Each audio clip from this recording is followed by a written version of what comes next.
Hey everyone, I'm Jay, and I am here with a special guest.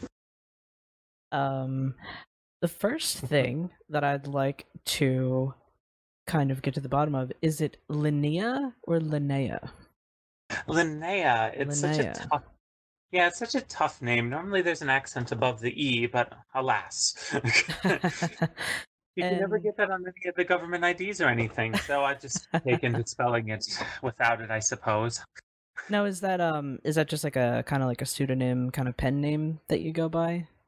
Oh no, definitely my legal name. I've Oh, I've okay, always kind cool. of written under my name. Yeah. That's awesome.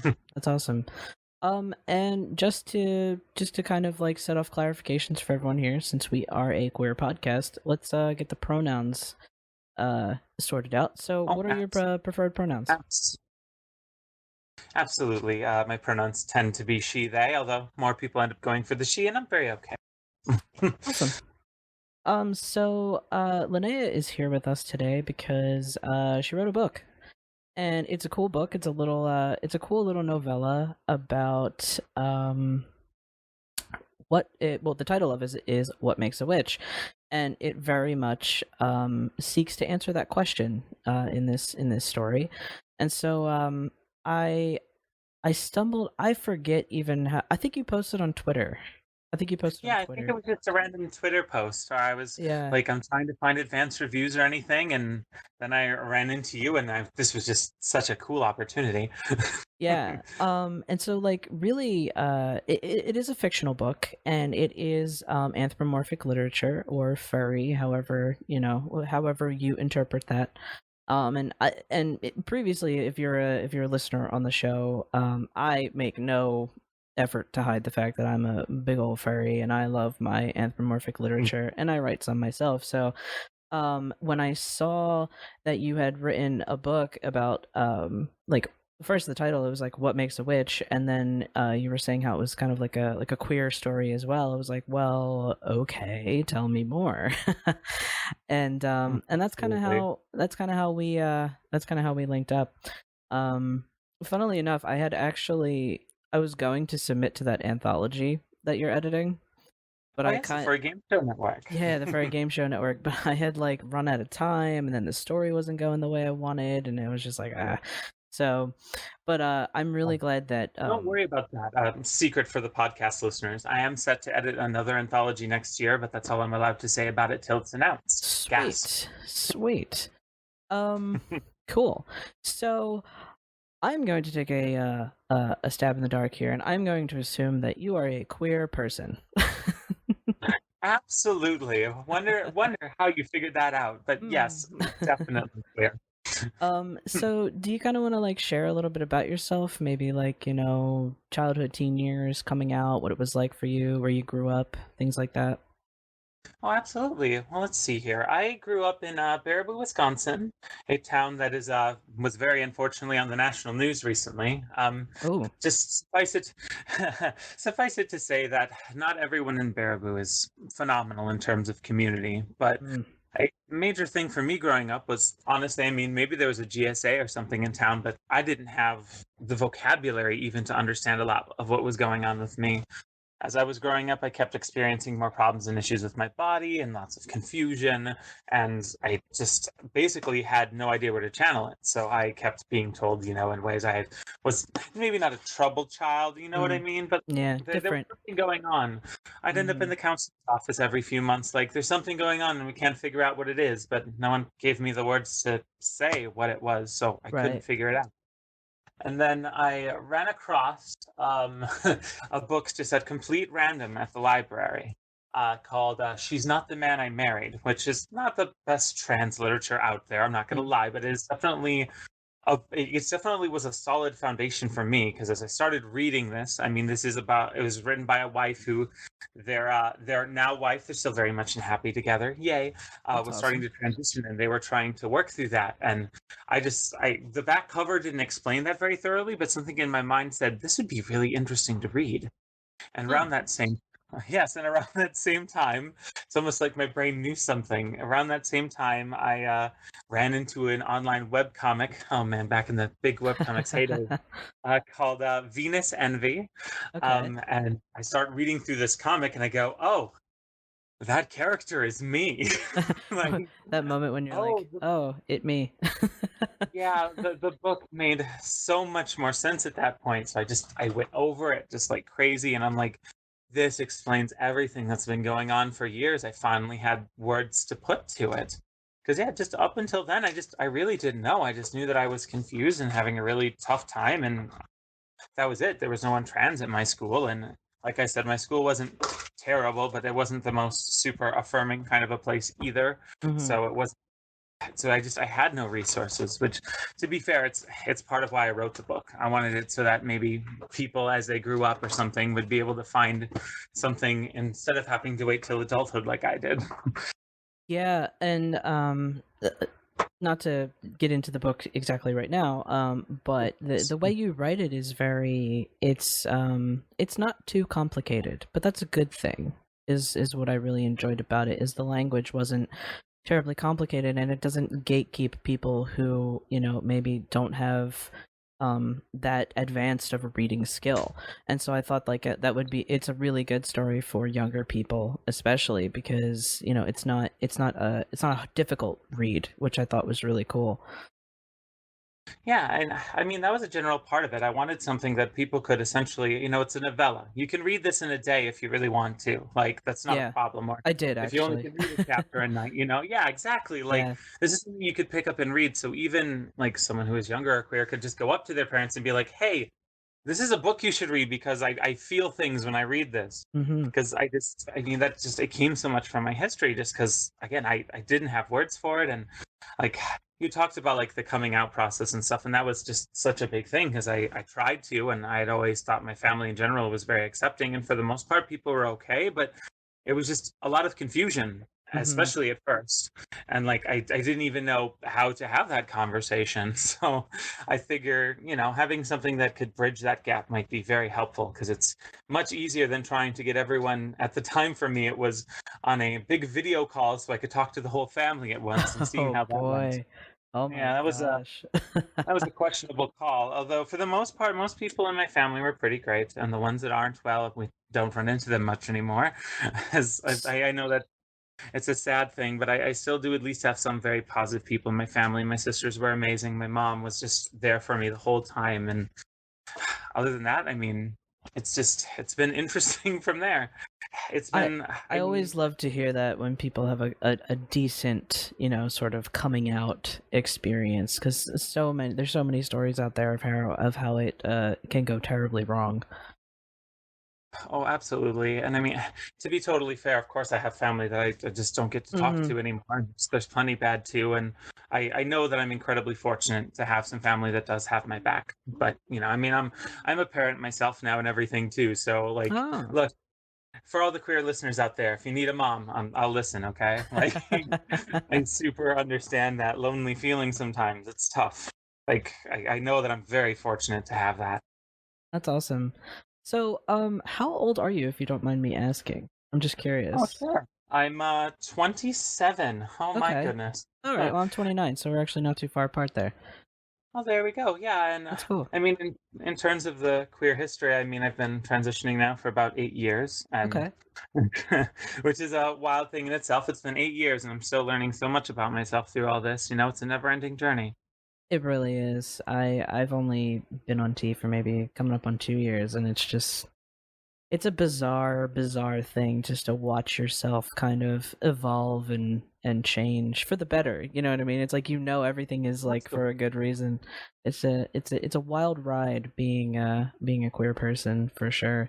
So in terms of maybe I don't maybe coping or something like that. When did writing kind of enter It's your the life? very basic definition. So It's an an interesting autoimmune question. disorder. So I guess another big part of my life identity knocked me off my feet. I suddenly couldn't walk. Severe disability. Like nothing terrible, I suppose. A lot of people get this and recover quite amazingly. I had a great. When I was in about the third grade, I essentially woke up and I wasn't able to walk. Fortunately, when you're a little younger, yeah, not very normal. Before puberty, it messes with some of your nerves as you're trying to grow, and it causes some permanent problems for a lot of people. Huh. And before that, I was a pretty much a star young hockey player, getting invited to like the camps and everything. Like you have a future in sports, you know, jock.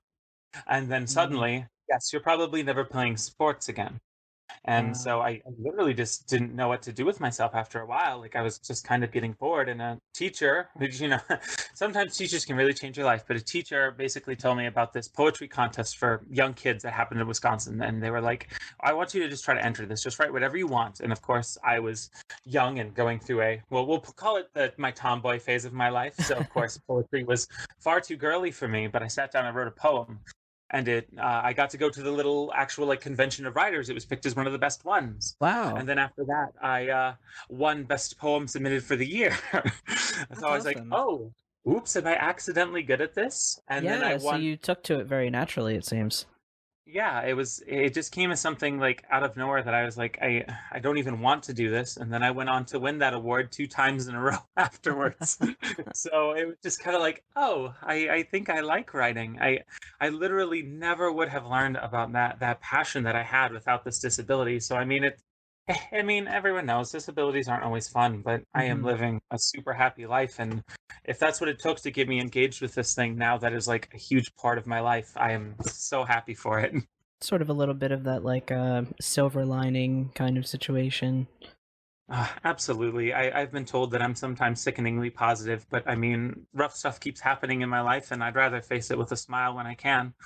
I know that's not always possible for everybody, but I try to do it to a fault, I suppose. So what's interesting about people who are in the furry fandom, they also tend to be queer, and they tend to kind of be the different ones, right? So I'm curious when did that part of you start to, you know, manifest and evolve? Ooh, oh gosh, that's a wonderful story. So in my times before I was writing fiction, I wrote a lot of articles and things like that, and I worked in the competitive gaming community for a very long time. Okay. I was known as Smash Caps back then, for anyone who's curious. I know for some reason some people seem to remember that name, which still surprises me to this day, but I wrote a lot about the Super Smash Brothers community especially, and I just happened to go to the world's largest Smash Brothers tournament the year that it had the same convention center as a furry convention. Ooh, which one? Let me see here. There was Genesis 4 and FurCon. It was the year they had the cafe theme. I sit there and I look at my badges for both of them. I have a big display on the wall. What state is that? What city? What state? California. California. Okay. Yeah, that one's out in California. It was very interesting because I mean everyone was like, "Oh gosh, we're sharing the venue with furries," and I mean this was years ago in the video game community, so people had some pretty bad stereotypes. But like a few of the pre-Sonic Fox, I guess. Oh, very much, yes. Oh my gosh, I was actually years before Sonic Fox. My goodness. Yeah, I have a whole story about how I met him too. It was but to keep on focus, I show up at this convention and we see the convention schedule, and I hear that they're hosting a Smash Brothers tournament over at the convention as well, which I thought, was ironic considering literally a world record breaking, like the largest tournament of all time is happening right next door, and here's the little furry convention tournament. Right, and they're having their own, Yeah, and it's like I didn't have any like things specifically against furries by any means. Like again, I knew a lot of the game players kind of stereotypes, but I just was like, I'm gonna take this lighthearted. These people are obviously here to have fun, just like I am, whatever. And I threw something up on Twitter joking, "Hey, would you like the professional writer to come over and cover your Smash Brothers tournament?" And they're probably like, "Fuck yeah!" Yes, the chair of the con hunts me down. The chair of the con. Seriously, Yes, the chair, like it wasn't even just a random person. Like the chair finds me and says, "Here's your pass to come in for the Saturday." Oh And he's shit. like, "Absolutely free. We're not going to tail you like we would normal media," which back then that was pretty common, when the news network showed up or Mm-hmm. anything. Yeah. And he said, "We're not going to tail you. I just want you, after you write about our Smash tournament, please do that." And I'm like, "Yes, this is gonna." I mean, you can't help but this is going to read like hotcakes. People are going to be Oh like, yeah. "What? You wrote about the furry tournament?" So, like after that, he's like, "Can you write an article as well, just telling the honest experience that you had at the furry convention to all of your gaming friends?" And of course, I agreed. And that article is still up. Let's see here. I think it's called "Our Fuzzy Neighbors" or Our something fuzzy like that on neighbors. smashboards.com for anyone who's interested, because it tells the whole story. But essentially, I was hooked for life. The people were incredibly kind. The tournament was wonderful too. There was legitimate talent there. But even after that, everyone got these whispers going around that one of the video game people is here at the furry convention. So I was suddenly messaged by someone saying, "Hey, would you like to try on a fursuit?" Oh So the my first time I've ever gosh. seen furries in my life. I'm invited to a room, get to play some furry Cards Against Humanity a little bit. So I'm learning all of these furry jokes and names that I'd never heard of before in an evening, which was, of course, interesting. And then they're like, "Okay, let's get you in this fursuit," and they take me to the fursuit rave, and I. Like after that, like I had reported on the tournament and done stuff the rest of the weekend, and after that, I'm like, I think I'm doing this for life now. This was the most fun I've had in forever. And from there, a lot of the tournament players and stuff, there were several of them who were secret furries back then and not so secret furries now. Mm-hmm. But a lot of them started reaching out and being like, "So this is how a persona's made," and like all of that kind of thing. And I just kind of became a furry from there. And since then, it was at such a perfect time, because this was right around when I started transition. Like I hadn't told anyone yet. I was just Mm-hmm. starting hormones. And then I come into this super queer and affirming community, and it was exactly what I needed in my life at that particular moment. That is so funny that that's the way that it happened for you, because I seriously thought that I was the only one. So how I got into the fandom was a friend of mine, long time friend from high school. I said to him, I was like, "Hey, I want to go to a con," and he's like, "All right, well, I'm a furry, so let's go to Anthrocon, like one of the biggest conventions." And I'm in Philadelphia, so Pittsburgh's only 6 hours away. So we booked bus tickets and grabbed a hotel, and I had no clue what the hell I was getting into. And I was like instantly converted. Like that whole week, like that weekend was just the most fun that I've ever had. Doing any. It was the first convention I ever went to, and it was the first furrycon that I ever went to, and yeah, I was sold. I was sold ever since. Yeah, So oh my that's just gosh. so Yeah, funny.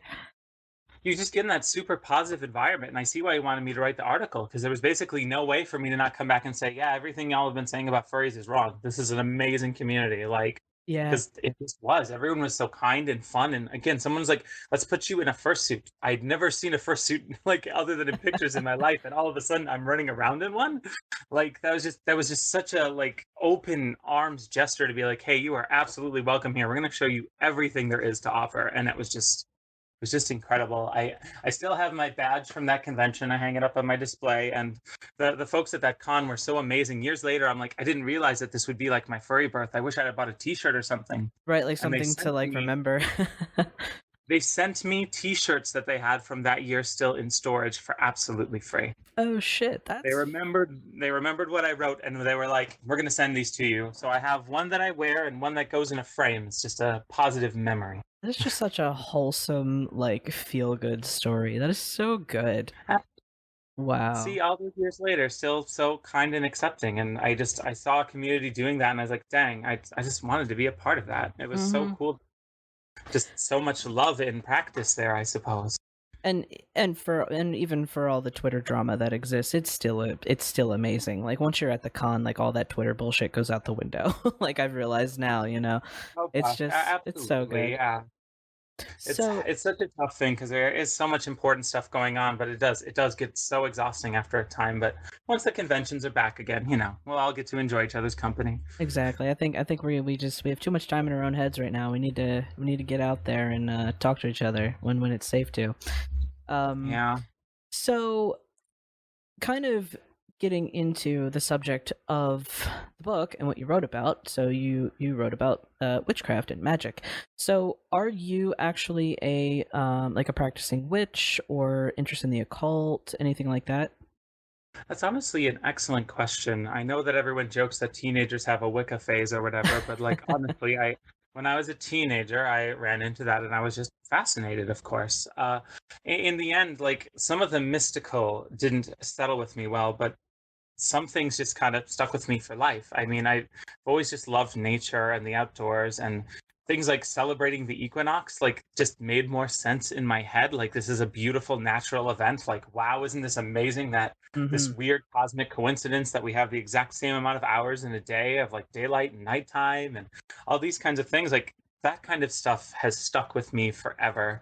And I absolutely love, in general, the occult and all kinds of stuff like that. I've studied things immensely from tarot cards to just deeper stuff because all of it is just this magical, wonderful world that even if I'm not dug deep into it always personally, it's such a wonderful thing. And just to be honest, anyone else who I've ever met who calls himself a witch or practices magic have all just been also incredible people. So I'm not about to snub anybody Mm-hmm. because like I see people doing so many positive things through that. It's wonderful. So you kind of so you have like an interest in it. So you wouldn't call yourself like like would you call yourself a witch, or would you just say like you're witch adjacent, or you just have like you have interests? Which adjacent seems like a great way to probably put it. I definitely can't say I'm a practicing witch at the moment, but so many things that come from it are things that just always were fascinating and wonderful to me. So I've definitely maintained that interest over the years. That's cool. That's cool. So drawing from your queer background, you're interested in writing, that you're a furry, and you're witch adjacent. Um, what was the aha moment for this story that you wrote? And do you want to give a little synopsis of the story without giving too much away, obviously? Oh, sure. Here, I'll do the blurb read because I There you mean, go. honestly, it probably does it well. Greer is a young rat thrown into a cruel world. Living on the streets, he finds sanctuary with Mistress Addison, a witch and enemy of the Grand Coven. Though only women can control the power of the ley lines, Mistress Addison defies those rules and agrees to take the young rat on as her apprentice. Starting his journey, Greer finds himself learning more about his own identity than how to cast spells. The general overview for everyone. And I suppose in general, part of what inspired this book, I read a book by an author called Molly Metroid. Hmm. I think that's a pen name. I don't know necessarily, but they wrote a book called Tally the Witch, and it was just about a transgender witch. And the I loved the story so absolutely much. But there was the only thing that I could say was a problem with it, which really wasn't a problem, is essentially there was just the moment of, oh, you're trans, that's totally fine. And I'm like, that's actually really affirming and wonderful. Hmm. But I wanted to see a story that was like that, but that actually showed the journey towards figuring that out. We got like a chapter to maybe figure that out for the character in that book. I wanted that to be the story in a way. So I Hmm. said, okay, it's time to have more trans witches be in a story. And I saw at the time a publishing company was looking for a very specific publishing call for these little books that are so small they can fit in a pants pocket thing. And I'm like, I'm going to write this. And then by pure luck, another company was accepting novellas at the time, and I tossed it their way just in case. And Weasel Press is the one who ended up actually picking up the book. I'm glad that I tossed it to them just in case because they've been incredible now. But Yeah. that was like a large reason of why I wanted to write it. I saw that book and I'm like, this is wonderful. I just wish it was almost like I wish I had a prologue. And I'm like, I'll just write a story that's a prologue. Just, like Oh, not well, with yeah, those that works. characters, of course. Yeah, it's like not with the characters from the book, but with a different character entirely. And it was just kind of steamrolled from there. I wrote it faster than I've written most other things in my life and had it ready to edit and send in. And I was just like, yeah, I had such a good feeling about it at the time. And I suppose seeing it published now, it makes sense. So, the story that you wrote now. So, what makes a witch? This is considered the prologue to a larger story, like a larger world that you've created. Definitely. Okay. From here, there are definitely plans for sequels. I know that so many writers do that, but it was actually rather funny. Like at first, I thought I just kind of had this story and this might be it. And then, of course, I read it to my daughter, who I dedicated the book to. Everyone can go "aw" now, but that's I read it to her and she said, "I want more." And so I said, "Okay, that absolutely means I have to write more. Like that means I know I'm doing good. This draft is solid."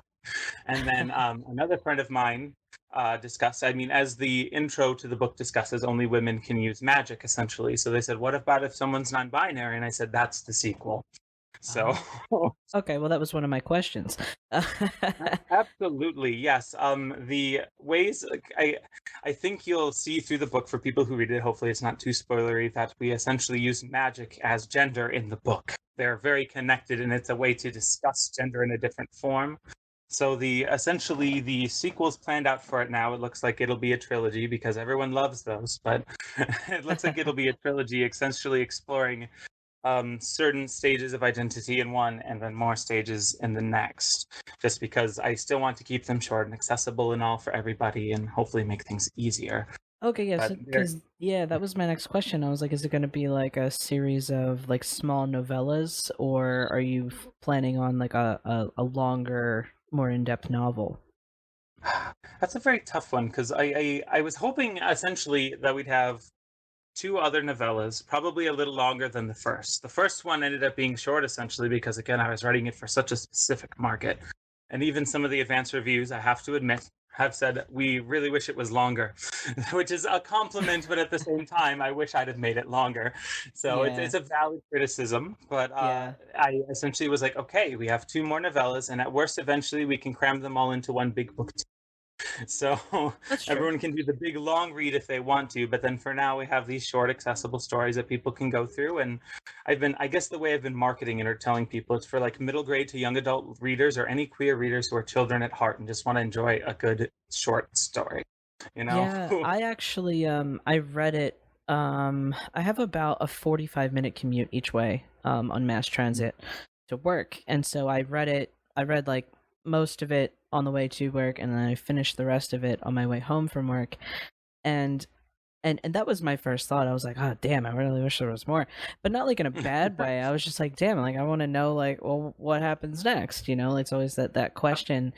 Absolutely. And I thought it was just me because I just naturally read very fast. It's just how I've always been, and I'm like, curse my ability to read so damn fast. But This is definitely, yeah, this is definitely expected. I mean, for anyone else who has work commutes, there will be an audiobook. It's just working its way into being approved for Audible and that's all of that. But awesome.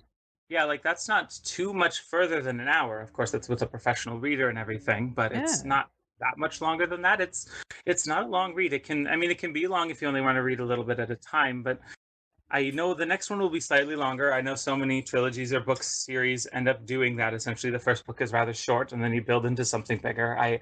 Of course, I didn't intend this at the time. I had thought, well, I don't think my story got accepted by these two publishers. I'll probably start rewriting, and then mm, like make it a long book. And then suddenly it was accepted, and I'm like, okay, wonderful.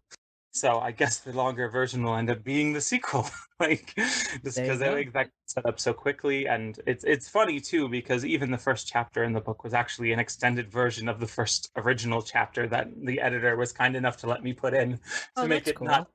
to make it even just a little bit longer. So And eventually setting up the details for that sequel so that we have more of a world to build in. And I really do hope if people enjoy this, there will absolutely be more. And for people with lots of different gender identities or anything else, believe me, we will get to you in the stories.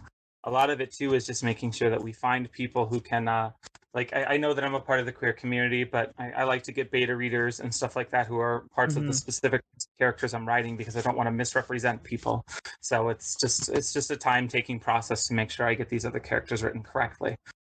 So, in terms of, I guess these are more of the these are the questions that I have because I'm also a writer, so I'm just very curious about like other writers' process and inspiration, and like kind of what went into it. So, did you Absolutely. what kind of sources did you draw from as inspiration or research for the system of magic that you kind of portray? And from looking at it from my perspective, just as just a reader of fiction and someone who actually does practice witchcraft and magic, it is very it feels very traditional witchcraft. It feels very rooted in sort of that wildness of nature. It's not very ceremonial, which I thought which I really liked. I really liked that a lot. The fact that they kind of tap into they tap into the ley lines. I really enjoyed your system of magic, and I was curious, what was the did you do any research into it, or you just kind of were like, hey, this is what I want to do? There was some research put into it. Of course, some of the stuff with ley lines does very directly go with things that I saw in Tally the Witch, and another part of it, just truth be told, when I was very young, I had an anime that I very much loved called Outlaw Star. Mm. Everyone says it was the ripoff Cowboy Bebop, but I still have it has a place in my heart to this day, and one of the things that was actually involved in there were these ley lines that are essentially where the energy flowing from the different planets and universe. And when I saw, like, okay, how am I going to do magic? And I was like, well, that ley line thing is pretty good. And I'm like, oh, wait a minute. I could I could take it even from this further concept that I already knew. I'm like, okay, I think this is where it's going to start.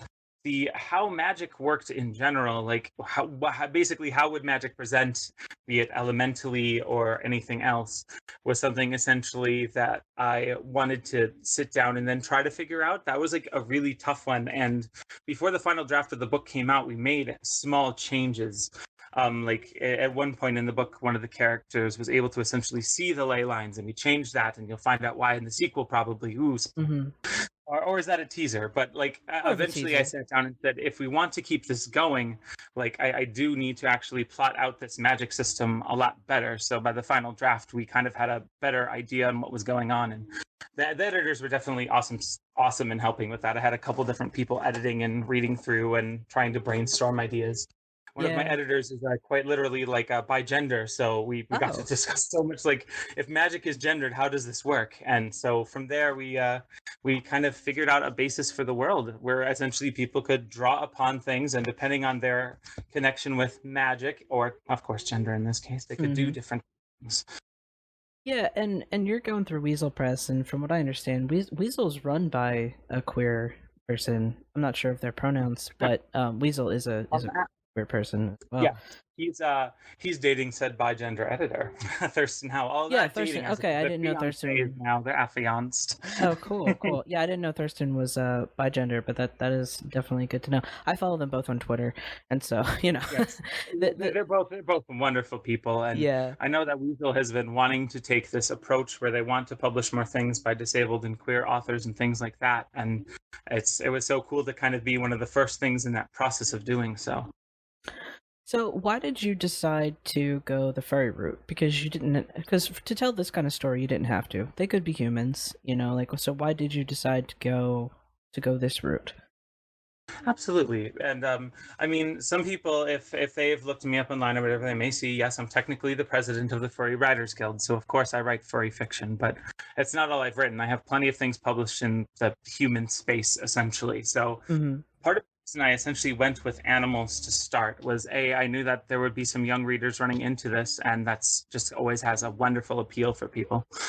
Yeah, it does. I mean, all of these children's series, from the Warrior series to Animorphs. I was just gonna say, I was a huge Animorphs kid, and I think I would still read them if I had those books absolutely. still. They are all available for free online through the author's website. Anyone who's No listening, please way. feel free to, yes, please feel free to binge read. They're offered by her. It's not a pirating thing. Oh, shit. Absolutely. All right, I'm gonna Especially because their daughter is trans, and that particular That's author right. is incredibly Yeah. trans inclusive. Yeah, definitely pick that one up and give it another read through, because it's wonderful. But I looked at that and it was just like, these animal characters will be easy to identify with. And part of me was also looking at it as, if I write this as a human, if someone's reading this who was like me and didn't maybe entirely understand where they were coming from yet on gender, it might be too on the nose. It might be easier to look at this character and go, this is an animal person. This isn't necessarily me, of course, but I'm having these feelings. More of a gentle nudge and introduction towards this. And then from there, I was able to kind of create a species caste system of sorts, which of course will, as I say over and over again, will be explored more in the sequel probably. But like I was able to kind of create a world that set our main character on this big journey where they had to go and quite literally go on a big epic journey of exploring themselves. Yeah, that was actually another one of my questions because you mentioned the species and the caste system. So, um, uh, generally, I guess you would say that your species determines your social status in the world that you've built.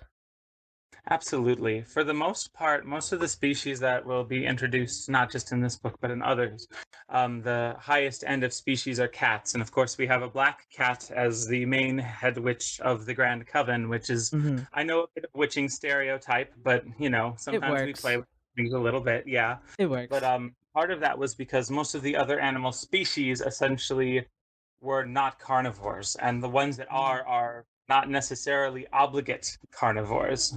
So we set up Ah. a society where quite literally teeth and claws are kind of on top for a reason.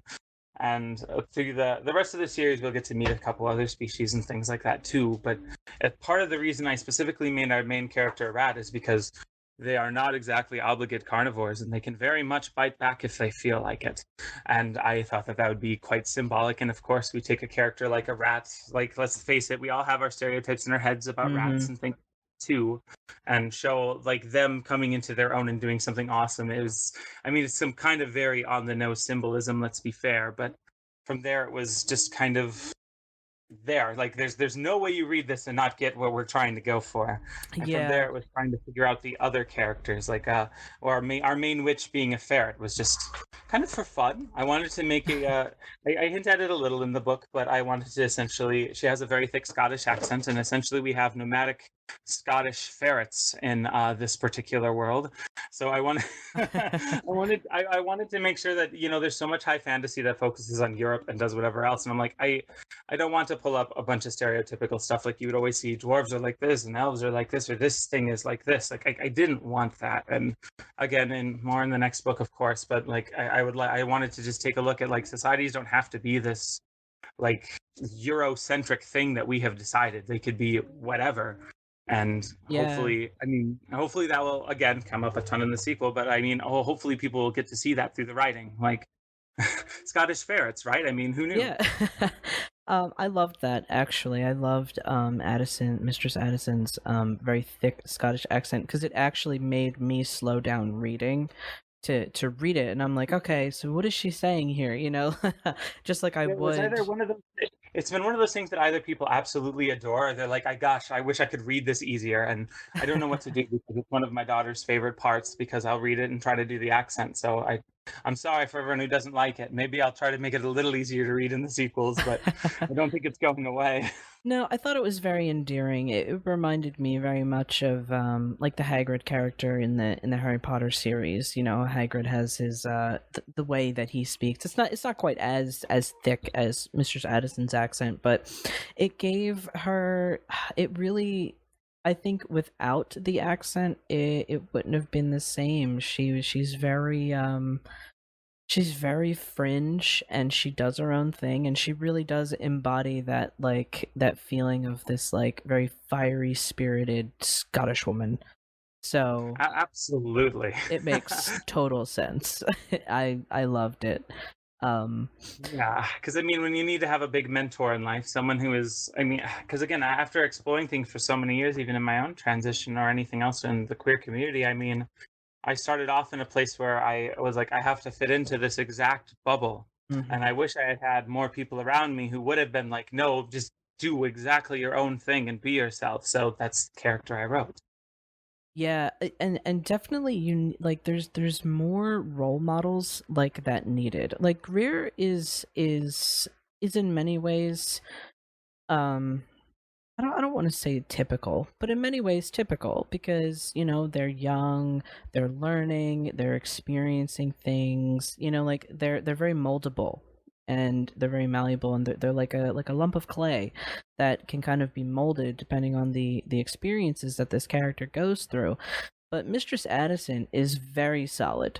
She like you introduce her in a way that she's ready for anything. Like she is literally I keep seeing like all these memes going around, like she is literally like fuck around and find out, like that's how she is. And Pretty much, absolutely, I loved it. absolutely. I loved Yeah, her fiery spirit. It was so good. I I just have always felt like we need more people like that who are just ready to fiercely be themselves. Because, I mean, even again, when I was younger, if I'd had those role models, it would have been so much easier to get to the place where I am today. So I wanted a character like that, and I mean, as the story goes on, that'll be something wonderful too. And of course, we have a main protagonist who can very much learn and grow and do things, because I mean that's kind of what you have to do to tell the story. But I hopefully they'll also learn some really wonderful things as they go and travel the world as well. So I am curious a little bit more about the world building and things like that. We get this sense in the book that the witches, that they're this Grand Coven. You, as far as we know, you can only be a woman to be a witch to use magic. Mhm. How much political power do they have in this society? Because how I interpret it in the beginning is it seems like you don't fuck with the witches. Like you don't, like, you give them their space. Like they have power literally and, also politically. Absolutely. That's somewhat what I was trying to go for too, to be honest. There are so many stories where, witches are this fringe side thing. And I'm like, I want this to be something where it's very much unequivocally bound into society. These witches essentially protect the kingdom. They do all of this. There's this hint that there are monsters out in the world. Like, you need this magic to keep people safe, and of course to heal or to do things like that. And of course we still have our basic things like, knowing some herbalism and medicine is, I mean, that's just a very classic witch kind of a thing to all of my knowledge. So many of the original people who we would call witches were a lot of times medicine people, herbalists, which Mm-hmm. is wonderful. But I wanted them to essentially have this big pillar where they could essentially assert their control over things and decide if it is their way or this is what we think that's how it goes. So it could so we could very easily show what happens when they're wrong, because unfortunately a lot of people who do put themselves up on this pillar and say this is how things absolutely have to be, as we see often on social media or anywhere else, or even with other famous authors of certain literature involving witchcraft, sometimes people decide to put themselves on a pedestal, Uh-huh. and they are very wrong. Yes. That is very, very true. And another thing that's kind of interesting about the witches having power in this society is that they are women, right? And you don't normally see, especially in a, I guess, in a fantasy medieval sort of setting, you don't see women being in positions of power that often, and it's incredibly refreshing. Even though it seems like the witches maybe have their own stuff to sort out, they might be a little too high and mighty. At least one of the characters that we meet in the book. I don't want to give away too much for Absolutely. people. Of course. But it seems like they have their own issues to deal with. But it is very cool to see women in positions of power and calling the shots. Now, the Grand Coven, I don't know if even you've thought this far ahead, how much you've, built of this world, but the Grand Coven, are they the sole ruling body, or are they sort of, they work in conjunction with, whatever Essentially, yeah, political... essentially in conjunction with the kingdom. Although, believe me, if the witches want something, the kingdom is going to do it. I mean, they control the magic. You really Right. want someone who's going to burn your whole castle down, but like, So they kind of give people the illusion. yes, and I do have it slightly planned ahead as to the how this happened. That's funnily enough a book 3 exploit, but there will essentially be a reason why women end up having a large power structure in society, and it will hopefully be very interesting for people. I hope that people will enjoy it, because even though technically the Grand Coven in this particular story are essentially the bad guys, I did like the idea essentially of we have a very large matriarchal powerhouse in society that we very much have to listen to and is very important in all of our decision making. Mm-hmm. Like, I did like that as a concept. And of course, hopefully, as the stories go on, they will learn some of their lessons and solve some of their own problems. We Yeah, can only hope. some of their own hubris that they have about themselves. Um, so Absolutely. now that you, like, we're kind of talking, like, you're kind of talking about, like, book 2 and 3, and you kind of have ideas for this. I'm curious, like, is that usually your writing process? Is it usually, like, are you usually an outliner, or do you just kind of dump everything on paper, or is this like a new, or is outlining new for you? See, it really is funny because I am definitely what people would call a seat of the pants writer. I You're a have a pantser. very basic, There you go. yes, I have a very basic, this is the beginning of the story, this is the end of the story, let's see what crazy mishaps happen to get us there. This is Mhm. the first story where after writing this story, which looked like, at first it was just like a kind of a short story, and then I saw I saw the submission thing and I was like, oh, I could expand this a little further. And then again, people were like, we want more. And my daughter was like, I want a sequel. And I said, okay, if I'm going to make this work, I actually have to at least put up some basic goalpost plans. Like most of the things, even though when I'm looking forward into my new book, it's still not planned out that well. Essentially, I know this is a plot point, and these are the like two basic things. How do we get there? Or here are the main characters' storyline kind of thing going on in this book. That's it. I have no idea the little things that go in between yet. Still working that out. I mean, the next book's being written, of course, but we're still trying to sort that whole thing out. But I've always been the type to be very spontaneous. It's how I end up in situations like being suddenly in a fursuit or some of my other wild or crazy stories in life.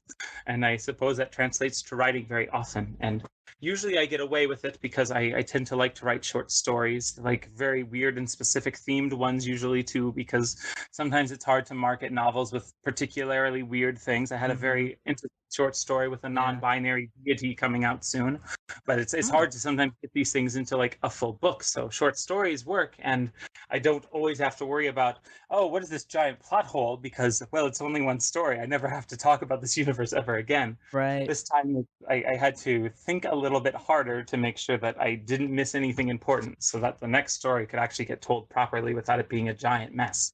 It's like you didn't want this to turn into Kingdom Hearts, basically. Because I have this theory about the Kingdom Hearts game is that they made the first game, and it was cool, and then they didn't realize that people liked it so much. They didn't realize it would take off so much, and they were like, "Oh shit, we have to actually create like plot." Oh damn! Suddenly, whoops, we have a sequel.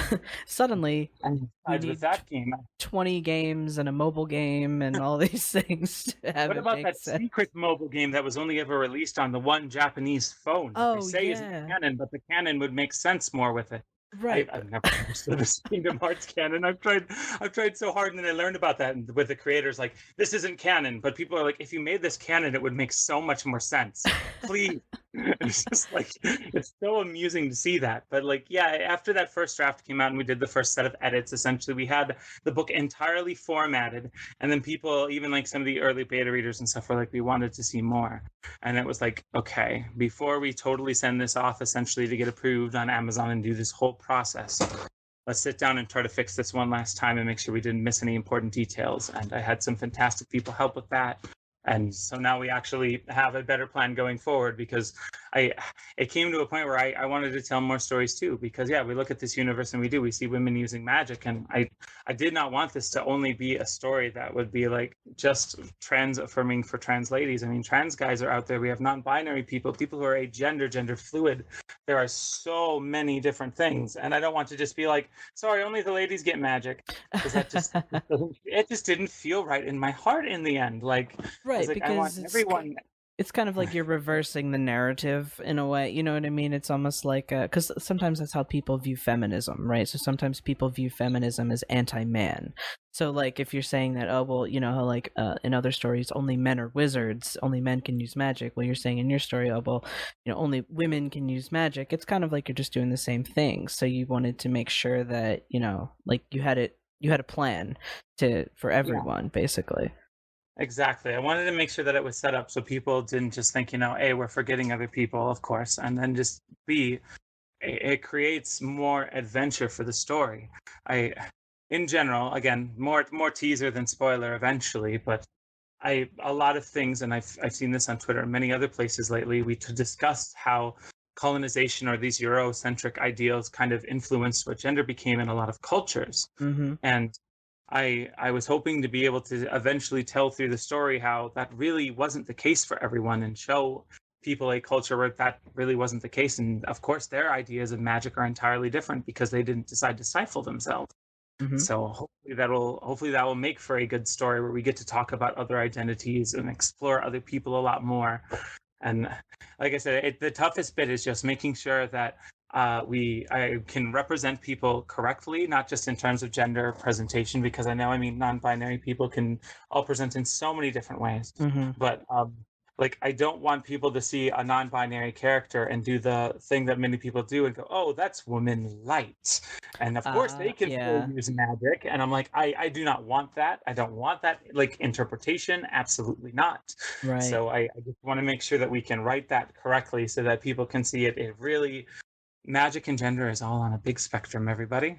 It really is, and it's so and really why I really wanted to bring you on this is because your book, honestly, it fits perfectly into everything that we talk about. And granted, it's fiction, but it's rooted in truth. It's rooted in realities that we've all faced, and witchcraft in its history is inherently queer, and it is inherently it's always been a bit fringe. It's always been of the people, and usually not of the rich powerful elite. It's just been of the people.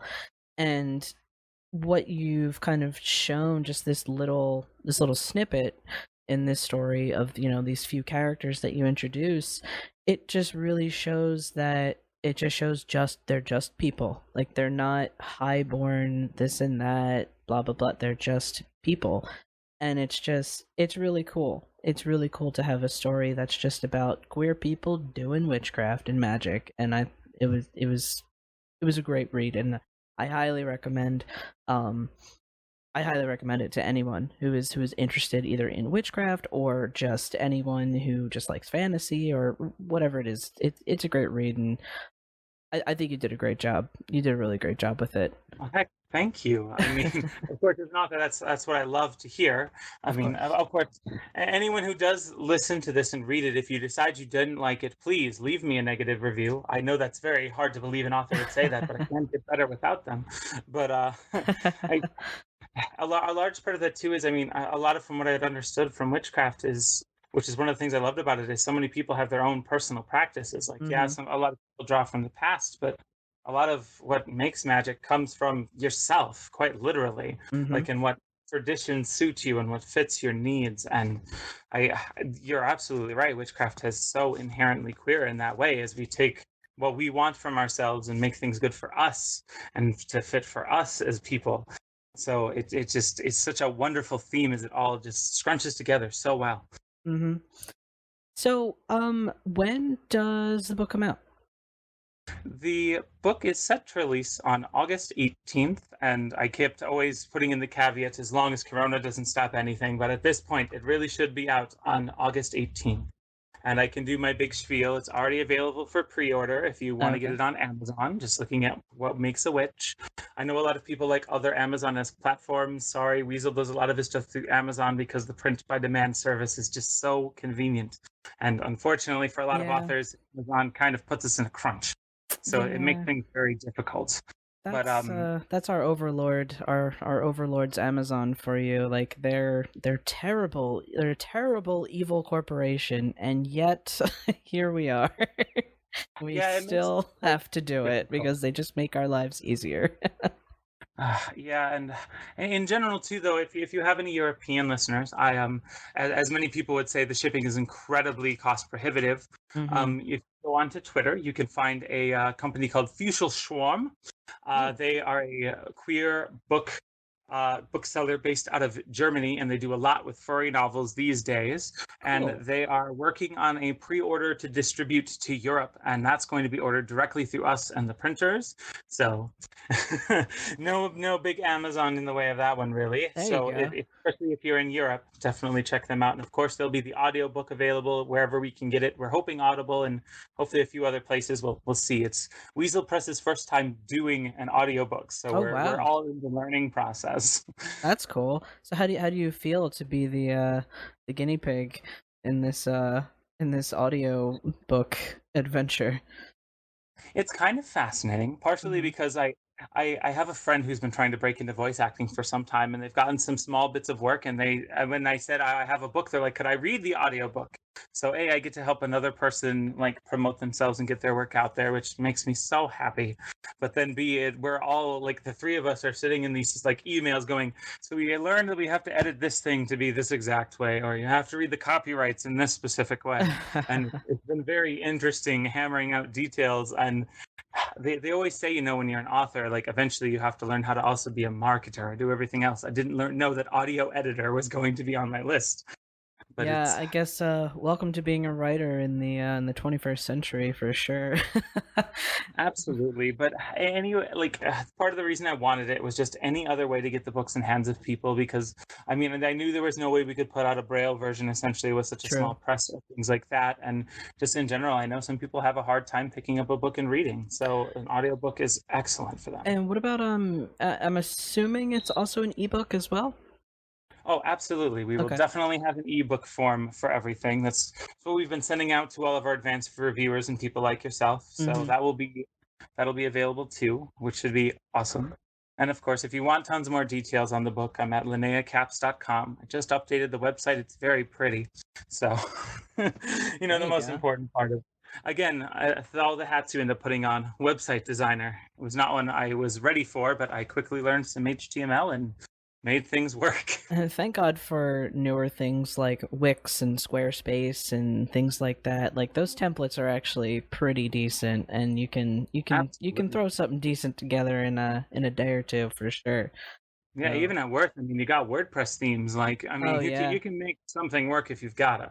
yep. So with a little bit of help and very basic HTML, we threw stuff together, and I'm just hoping that people can read it and enjoy it, especially if you needed like just a happy queer affirming story. And I should probably mention too, there are content warnings and things like that at the beginning of the book.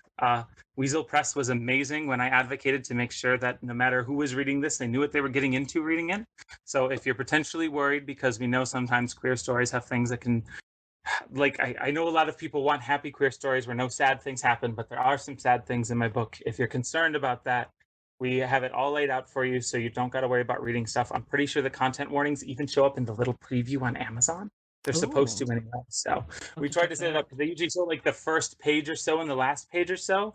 We Yeah. tried to get them to do that correctly so that they would show the content warnings for everybody. I don't know how it turned out, but because they're Amazon, but we're trying our best to make sure that whoever's reading this can be happy and comfortable. That's awesome. So, is there anything else that you kind of wanted to mention about the book, or just any kind of like closing statements or anything like that?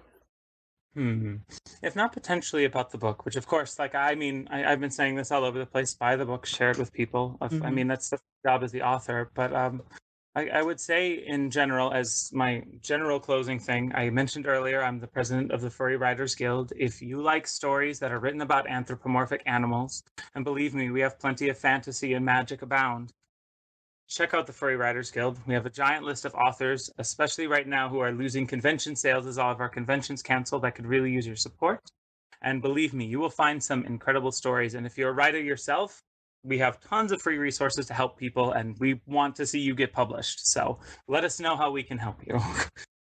I can confirm the Furry Writers Guild is an awesome place to go. I lurk on the forums, and I'm in the Telegram and all too. So it is an incredible resource if you are a writer and also someone just interested in stories and just reading stories. Especially because the people in the Fairy Writers Guild, they're like, I don't want to say they're actual writers. It's a terrible thing to say, but you know what I mean. I guess they're not like just the average person that just churns out like subpar fan fiction-y type stories and just posts them on the internet. Like it's a little bit more quality, which is nice. Yeah, and we're always trying to uplift each other and trying to Mm-hmm. basically raise each other's craft. It's part of why I wanted to be president. I saw how awesome the guild was, and I'm like, oh, I want to help do that. And now I'm running 3 different officer positions, like you end up doing for any of these things. But we just wanted to help out a lot of other people, and especially again because we have a lot of furries. There's so many queer stories too, so you'll Mm-hmm. probably find something where you'll feel at home reading it if you check out stories from this place. For sure. So you mentioned your website, LinneaCapps.com, and where else can people kind of follow you? If you want to find me on Twitter, I have two accounts that I tend to frequent. One is at Literal Grill, and yes, that's exactly what you're thinking, a literal grill, the thing you cook on. This is like my main account where I mostly talk about myself and do things like that. A lot more about me, but of course I talk about the books too. And I recently started on Twitter as well, Linnea B Capps as the @ because this book, as especially as beta readers and reviews came in, where people said this is very much feels like a great middle grade fiction to young adult potentially story, I realized I need to make sure that I have a place where parents can get a hold of this book, and not see all of the other furry stuff that they may not necessarily be comfortable with, or just in general. I don't go very not safe for work on my account, but sometimes we talk about adult queer topics, and Right. literally as a mom, these things are important to talk about with your kids, but you gotta do them in age appropriate steps. So I just wanted to make sure that people had a place, or anyone who is sex averse or anything, if you just want a safe for work way to follow me, that's the place to go. There you go. So if you want to follow Linnea, but safely at work, you can do so there on that Twitter account. I'll put all of the links to your website and Twitter and everything like that. Link to the book. I'll put all of this stuff in the show notes, so no need to take notes while you're listening to the episode. So all this will be available in the show notes. And this is actually going to be the next episode that we post. Now that I'm looking at the posting schedule. You said the book comes out the 18th, right? The 18th of August? Yes, August 18th. Yeah, so I wanted to give people time to really listen about the book. So yeah, this is going to be the next one that we post. This is actually going to be our most recent episode. See, that's going to be awesome. I honestly can't wait to share it with people. So many people have said, "Wait, you're a furry writer. You're actually trying to go on podcasts and talk about your book." And I'm like, why haven't any of you tried this? Are you afraid they'll say no because you're a furry? So I can't wait to be able to show people, like, please share your works with the world. Like, anthropomorphic animals are something that everyone likes. We've got Zootopia. Yeah. We've got The Secret of Nim. Like, there's no reason to be writing your stories anymore. Show the world. Everyone loves talking animals. I don't know why people sit here and think that they don't like them, because everyone loves Zootopia. Like, I don't know a single person who didn't like that movie. And if you didn't, I mean, like, again, there's The Secret of Nim. We got Robin Hood, Redwall books. Like, there's so many things. So I just wanted to thank you for coming out here on this podcast. It was so awesome to talk to you, and it was really great to read your book. You've actually gotten me more interested in writing my own stuff again, because I saw, like, it's kind of nice when you see a writer and you kind of get inspired by their own success in their own work. And so you've actually personally, like, really inspired me to kind of relook at some of my ideas that I've been working on. And I don't know, it was a good feeling. It was a very good feeling. And this conversation has just been really awesome, and I'm so glad to have you here on the show. Well, gosh, thank you so much. Honestly, I'm crazy happy to hear that. If I can help get other people writing who love to write, I mean, that's part of my job as the president, but there's a reason I want to do that. I know how happy it can make you in life. And believe me, when you get to your own stories, let me know. I won't forget that I got to be on an awesome podcast when if you need any kind of help or anything. I'll make sure to get your name out there to whoever you need. I appreciate that. All right. So we're going to wrap it up here for everyone. You can follow us on all the social medias. I'll do that whole spiel at the end, a little pre-recorded thing for everyone. But for now, we're going to say goodbye to Linnea, and hopefully we will see you on a future episode, maybe about the next book. Sounds good. I can only hope. All right, you have a good night, okay? All right, you too. Bye. Bye. You can find Witches Betwixt on the big three social medias, Facebook, Twitter, and Instagram. Our handle is Witches Betwixt, all one word, on all three platforms. We all check each one, except Twitter, which is exclusively run by me, Jay, but feel free to message us on any of them, and we'll get back to you. If you want to add your post to our online community, use the hashtag WBTWXT. The links to our official Facebook group, Discord server, and website are in the show notes below.